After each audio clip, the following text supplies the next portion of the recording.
Another thing I want to say about this topic in general is that I do think it's really important that your findings are important.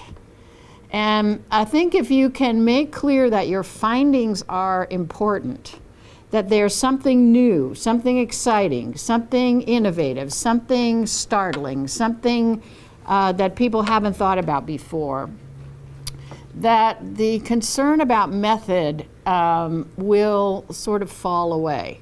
The concern about these quantitative kinds of indicators of validity and reliability will sort of fall away, because you can impress people with the power of your findings. That is really something that qualitative researchers, I think, have an ability to do in a very strong way.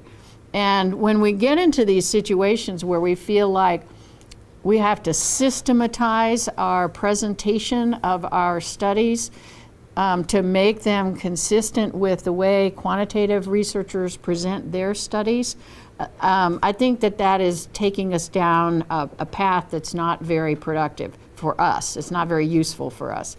Because if you have to present all this stuff about your research problem and your conceptual framework and your methodology before you get to the findings, which is the general strategy in many academic types of publication, then you are kind of foregrounding in your written presentation or even in your spoken presentation. You're foregrounding the I don't want to say the weakness, but the difference between qualitative and quantitative research, or the difference between experimental and more naturalistic research. So I'm beginning to think, and I do, Beth will know this, I mean, when I teach qualitative methods, I teach, okay, you need a problem, you need a purpose, you need a set of research questions, you need a conceptual framework. You need all that, particularly to get approval from your committee and to get funding for your projects and things like that. But once you've done those kinds of hoop jumping through things, and it's up to you to present the results of your work, I really think that it makes more sense for qualitative researchers to lead with their findings, or at least to point to the findings, make the findings sound important. Make clear to your readers why these findings are important. Then after that, you can explain the details of how you got to this point. And maybe there'll be some quibbles about, well, if you did it this other way, or you talked to different people, or you had a second person review your work, or whatever, it could have been stronger. But by that time, you have already convinced people that you've got something to say.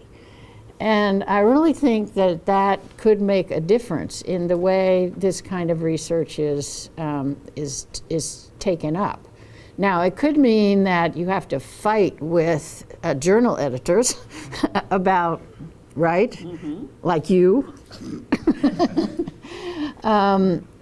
about this kind of thing. It may be a fight that we need to take up in a way that we haven't taken up before, but I think it's a fight worth having, because I think that the value of the findings of qualitative research are really where our strength lies. And I would like to suggest that we argue about that rather than argue about whether you've got 5 or 10 or 20 or 500 people in your sample. I'd also rather fight about that than things like inter-rater reliability, although I think there is a way to establish inter-rater reliability if you need to do that for a qualitative. When do you need to do that? Yeah, this is another one of my hobby horses. I think that inter-rater reliability, or reliability in general, is very overrated. I don't think it applies very well to qualitative research because, as Beth said, at least in the kind of most narrow sense of reliability or replication, the idea that someone else would exactly replicate what a first researcher had done is really quite unlikely and not very interesting at all.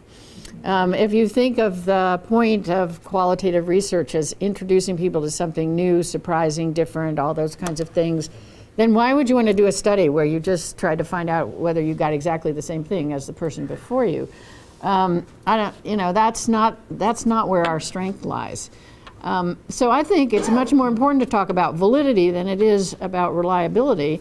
And one of the ways that you have good validity, I think, in a qualitative study, it could be argued that you have very low reliability in order to have good validity, because you don't, to have good validity, I would think you would want a range of perspectives represented. So if you have different kinds of people reading and coding data, what you would want to see is where the differences are, not where the similarities are, because the differences allow you to broaden, to spread, to think in more comparative ways about what is going on in your data. And so if you think of just a simple situation where, maybe in my study of college women, we found this culture of romance, all of the researchers in that study were women. So what if we had had some men researchers